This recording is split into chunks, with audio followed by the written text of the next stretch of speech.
Good morning, good morning. Samahan niyo ako magpapa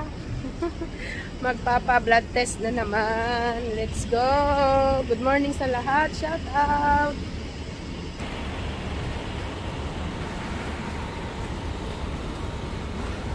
Walking distance lang to mula sa bahay ni Amo. Ito to sa Lekyun.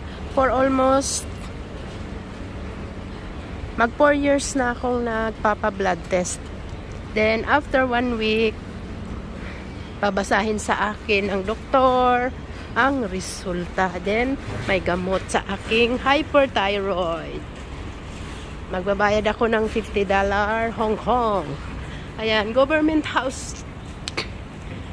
Ito ay government house yan. Yan ang government house dito sa Hong Kong. Murang pabahay.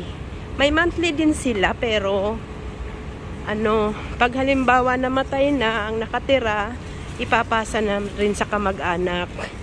Hindi sa kanila.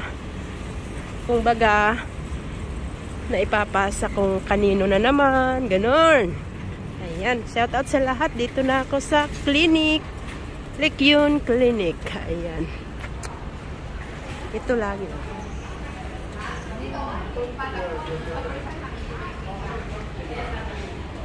Lekyun.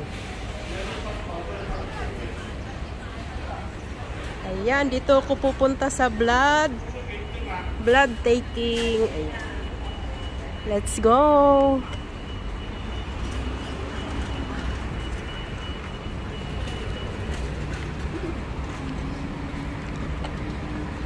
Ayan, government house sa Shatin District.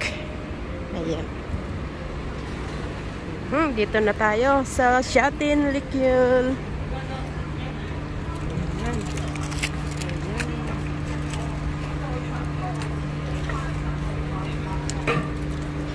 Okay, papasok na ako. Bawal ang video. Bye-bye.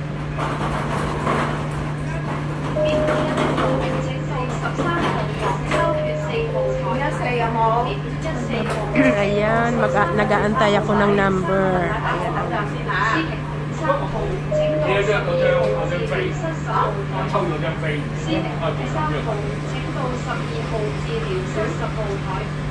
Napakadali lang dito. Sa Hong Kong talaga, binabantayan nila ang kalusugan, then jogging. Enjoy ang mga mamamayan dito, gawa ng libre lang to. Konti lang ang babayaran. Unlike dyan sa Pilipinas, kandahirap pag may sakit. Nako, katapirang anits-anits na lalakarin. Napakagaan lang. Ayan. 604 ang aking number.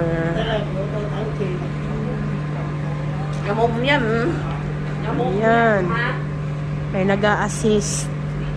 May nag-a-assist na hindi naman sila nurse, kumbaga medical rin sila sa ospital. To, branch ng Friends of Wales Hospital. Dito ko nagpa-check up nung ako'y najuntis. Najuntis ako nung 2008. Nanganak ako ng 2009. Ayan. Napakwento na. Ayan, nagpapa-check up ako dito nung juntis ako. Libre lang yun. Libre. Nanganak ako, cesarean, 5,000 peso lang binayaran ko. Dito to. Ayan. Maraming salamat. Bye-bye po. Ayan, malapit na ang number ko. 604. 603 na yun. 603. Ayan.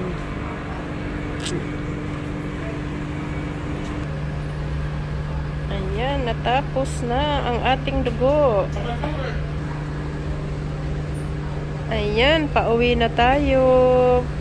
Tapos na naman. Bye-bye.